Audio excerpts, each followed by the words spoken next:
This video is brought to you by my supporters on Patreon.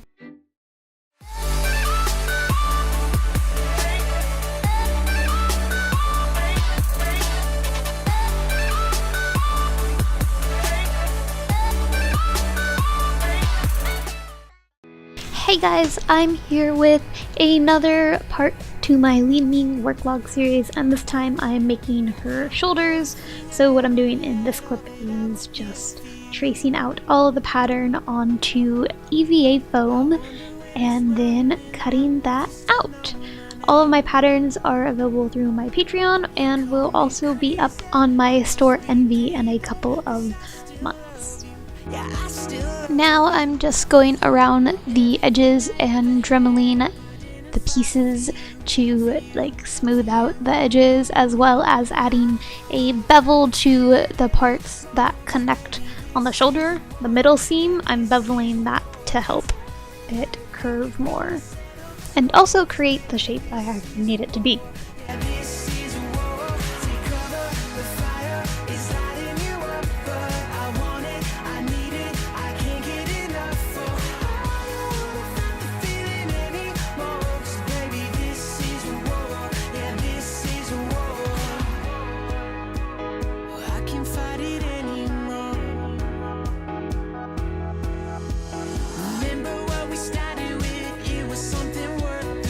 So these little pieces are the parts where the gems go around, and I'm just cutting those out, and then I am going to take a Dremel and angle both sides so that it has this kind of triangular shape all the way around, which you will see later.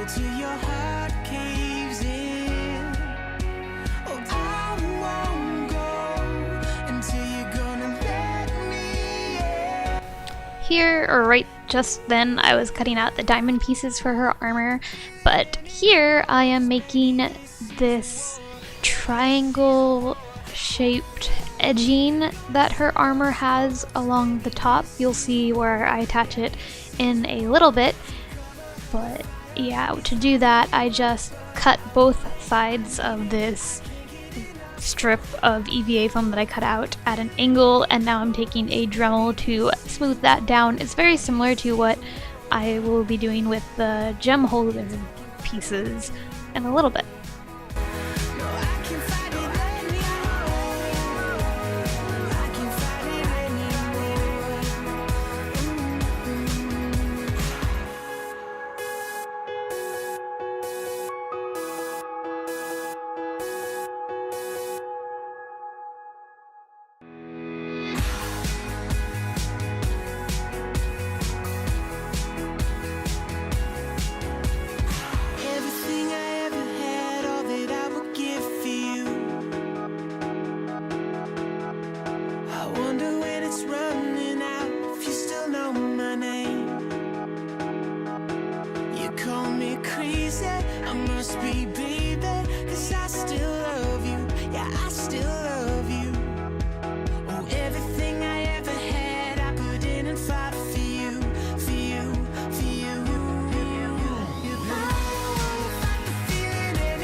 So obviously I used a heat gun to shape the shoulders. I just heated up the pieces and then molded them around my shoulders so that they would sit correctly and be the right shape that I needed them to be.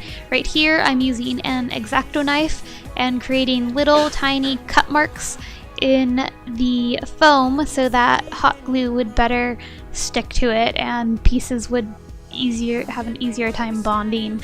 And now I'm just adding these strips of EVA foam around the edges to create the edging that her shoulder pieces have.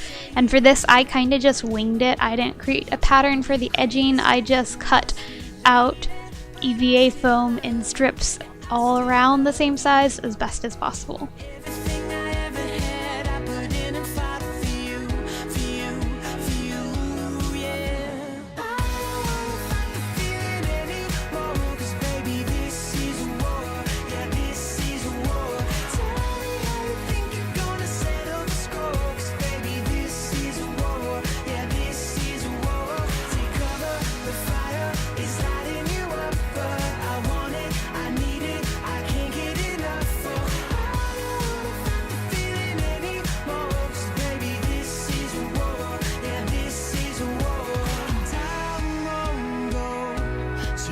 And now it's time to attach the upper layer of her shoulder piece. And for this, again, I shaped it with foam, and now I'm just using hot glue to glue it down. And you have to hold this really well because the way I shaped it, it wanted to kind of pull off of it, but once the hot glue was fully set in place, it had no problem, or I had no problem with it. Also, I'm an awful liar because in an earlier comment I said I showed myself dremeling down the gem pieces, and apparently I didn't get footage of that. But this is how they look when they're all dremeled down, and so now I'm just gluing that in place. But first, I am tracing out where I want them to sit, and then adding little slash markings, whatever you want to call them, to both pieces, so that, again, the hot glue will have better grip. This super helps in keeping stuff together. A lot of the time hot glue kind of wants to fall apart or they want to peel away from each other, but these little kind of tiny little cuts in the foam, it helps a ton. I don't really know why it works, I just know that it does.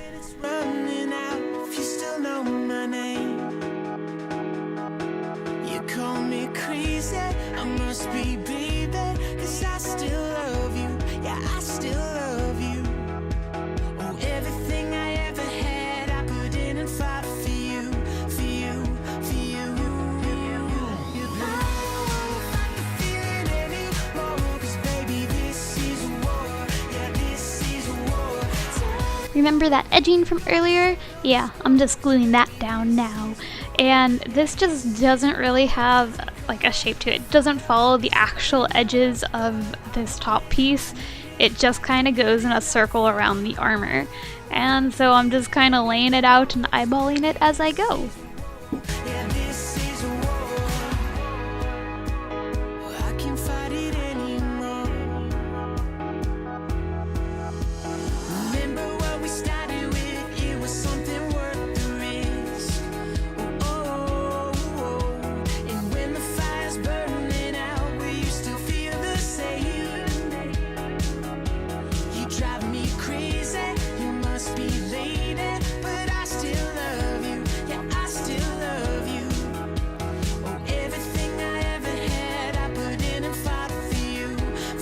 So right here I am gluing on her little spikes and diamond shaped pieces. If you look at a reference photo, you know what I'm talking about.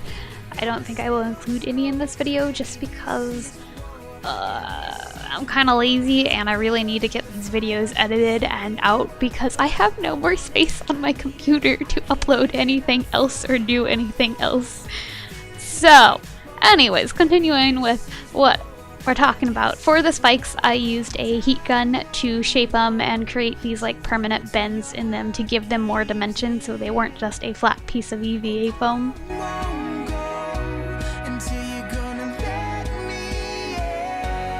As usual, I am priming the entire piece with wood glue, and I didn't get footage of this little flap that I added. It's because I forgot until last minute, and so I just kind of winged that piece.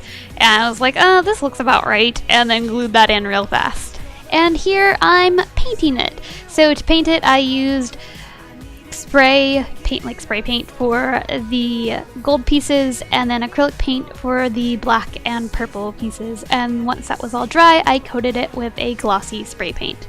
And I used hot glue to glue these resin gems that I casted into place. Again, I have a resin casting tutorial coming soon.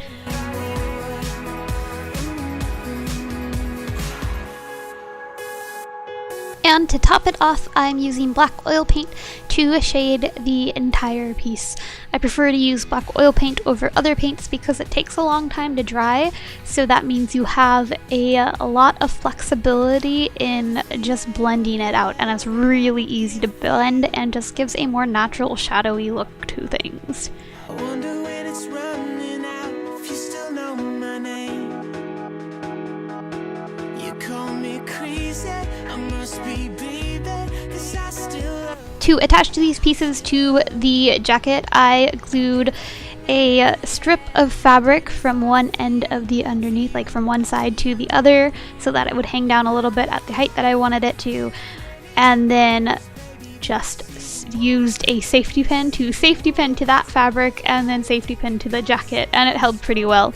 Usually I would sew a button in, but that was a bit last minute, so I just used a safety pin. But that is all I have for this video. I hope you guys found it helpful or informative or something and enjoyed it. Thanks for watching, have a lovely day, and check out my other work log series or the rest of this series. Okay, bye!